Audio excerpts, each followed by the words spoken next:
સદગુરુ મહારાજની જય.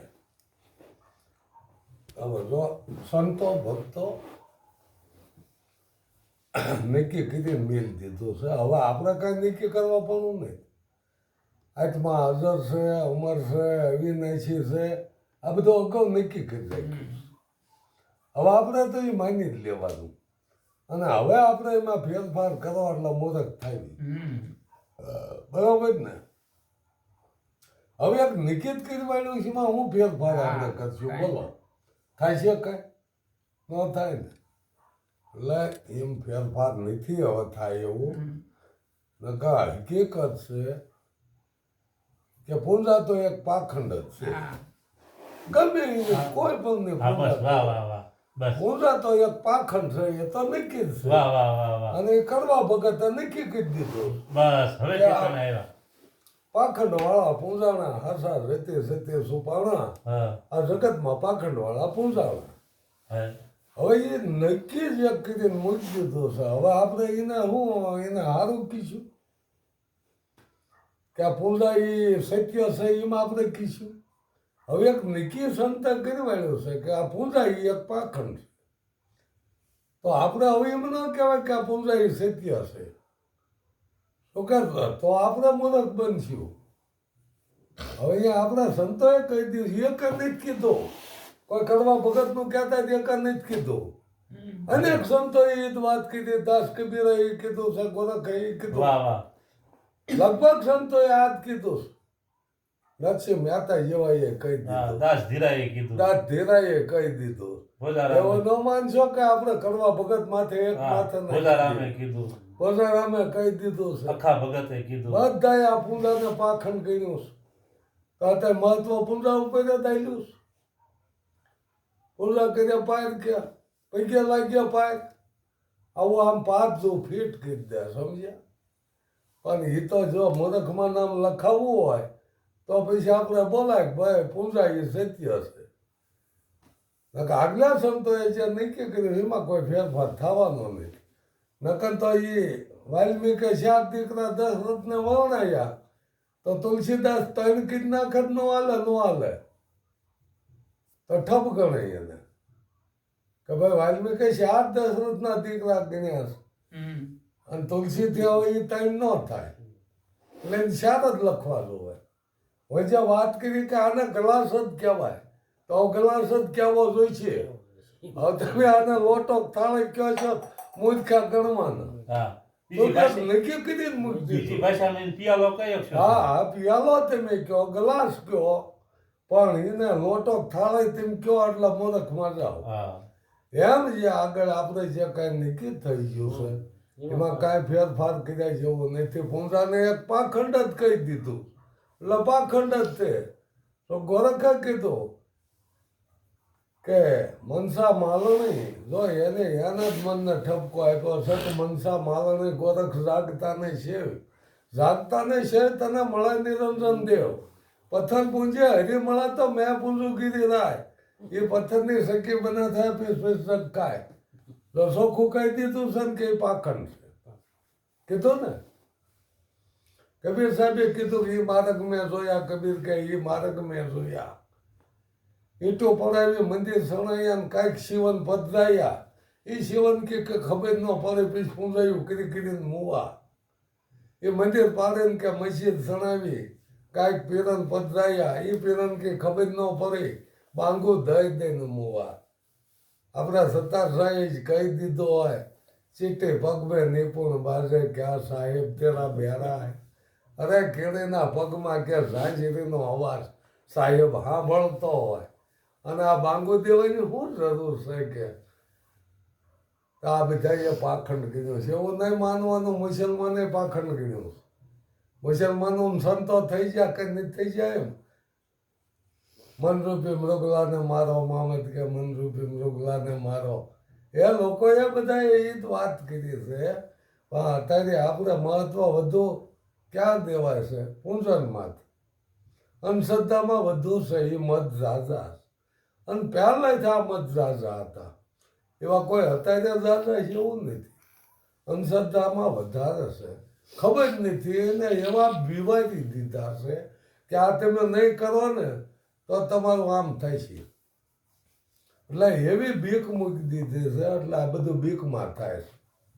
પૂંજા બીકમાં, પાઠ બીકમાં, ઠાઠ બીકમાં, યજ્ઞ બીકમાં કે તમારે યજ્ઞ કરાવવા જોઈએ, તમારે જાપ કરાવવા જોઈએ એટલા તમને આ બોલ્યો નરેશ ગ્રહ હવે તાવવાનું હવે આ બધું શું કરી મૂક્યું?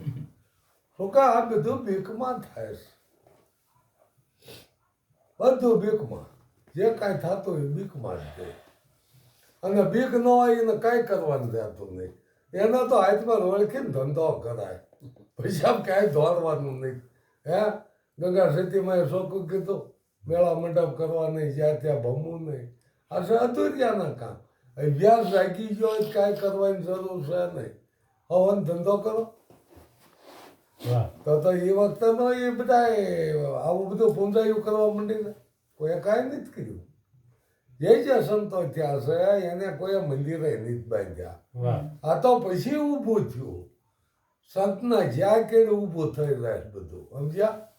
પછી પાખંડ ઊભા થાય અને એના નામ ઉપર બાકી તો અત્યારે ભાજનું એમાંય ન હાલે, પણ એ આગળના સંતોના નામ ઉપર આ ઊભું થયું પાખંડ. બોલો બાકી નહીં ચાલે એવું. પછી ક્યાં કે ભાઈ એ તો એમના ગઢિયાનું પુણ્ય હતું, આમ હતું ગઢિયાનું પુણ્ય હોય તો અત્યારે હજી હાલમાં સંતોના વંશ મજૂરીઓ કરાય. અમે જોયા એ સંતોનો વંશ હતા મજૂરી કરાય. એ ગઢિયાનું પુણ્ય નહીં હોય પણ બિચારા પાખંડ જ નથી કર્યું કાંઈ. એને એ આવડ્યું નથી, એના લોહીમાં એ શકે એને એ આવડ્યું જ નહીં પાખંડ. સમજ્યા. કોઈ મજૂરી કરે ને એ કોઈ અરબોપતિ ન થાય. આમાં સાલાકી જોવે, હોશિયારી જોવે, અનુભવ જોવે તો અરબોપતિ ને ખરબોપતિ થવાય. અને હું તો એમ કહું છું કે મંદિર કરતા જ કોઈક ઉદ્યોગ નાખ્યા હોત ને આ અંબાણી ઘોડે તો એમાં રોજી રોટી હાલત. સમજ્યા. માણસોનીમાં રોજી રોટી મળે. અને આમાં તો રોજી રોટી છીનવાય છે મંદિરોમાં. કાંઈક લૂંટા અને એમાં તે પાછા આ જો અમુક માણસોને દર્શન કરવાની મનાઈ હોય છે મંદિરમાં. હવે એ રામ હારે એ ભીલો એ કોળિયો એમને કોણ હતું? એમાં કોઈ બામણા નતા આવી ગયા. એ તો એમના આશ્રમ જમાવીને બેઠા. આમાં રામને અહીંયા જવું જ હતું કે હાલો ઋષિ મુનિઓના આશીર્વાદ લેતા લેતા આપણે હાલ્યા જ આવી. અને એ ઋષિ મુનિઓના આશ્રમમાં બધા આશીર્વાદ લેતા લેતા પંચવટેમ પૂગ્યા. ત્યાં રાવણ આવ્યો તો આશીર્વાદ નું હું આ બધાના આશીર્વાદ લઈને તો એ પંચવટે પૂગ્યા. ત્યાં ધોરાવણ આવ્યો સીતાને લઈ ગયો. આ વિકનમાંથી વિકન ઉભા થયા. ઓલો મામો મારી સ્માય એવી થઈને આવ્યો. આ બધા આડંબર જ ઉભા થયા. લ્યો આમાં શું કરવાનું? રામના લગ્ન વખતે એનું એ કર્યું કે મોટા સારું મુહૂર્ત કીધું. ક્યાંય બિચારાને હક આવ્યું નહીં એક જ. ન રામને હક આવ્યું, ન સીતાને, ન કોઈ માવતરની સેવા થાય. એ દશરથ રાજા સુધી સુધી મરી ગયા. છોકરા એકય હાજર જ નહીં. અત્યારે તો આ બધું રામ રાજ ને કેવું બધું શાસ્ત્રો મોટું લખી નાખ્યું, બધું ઊભું કરી દીધું. કોઈ વિચાર જ નથી કરતું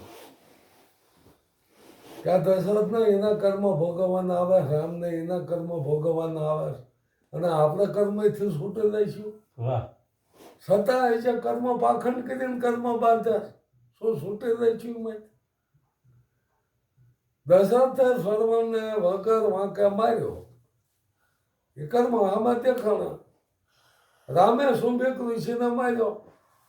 હાવ નિર્દોષ કે આ શુદ્ધ છે. બામણોએ ફરિયાદ કરી આ શુદ્ધ છે, આને જ્ઞાન ન થાય.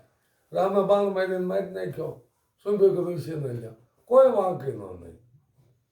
પછી આપણે કહેવાય કે ભગવાનને આવા મર્યાદિત ના ગમે એવો મર્યાદિત હોય કર્મ ભોગવવું જ જોઈએ.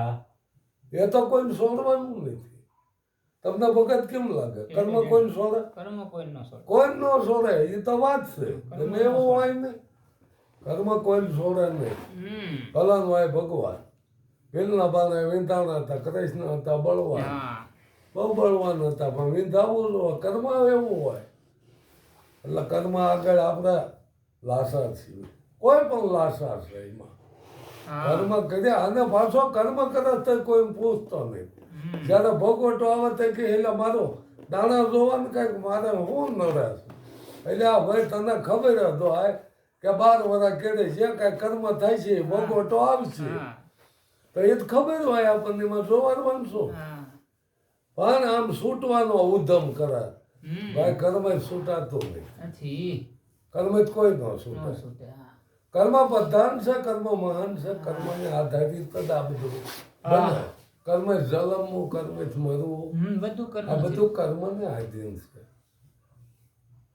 મારી માન્યતા પ્રમાણે આ રીતે મને સમજાય છે. પછી જે જેને જે સમજાય સદગુરુ મહારાજ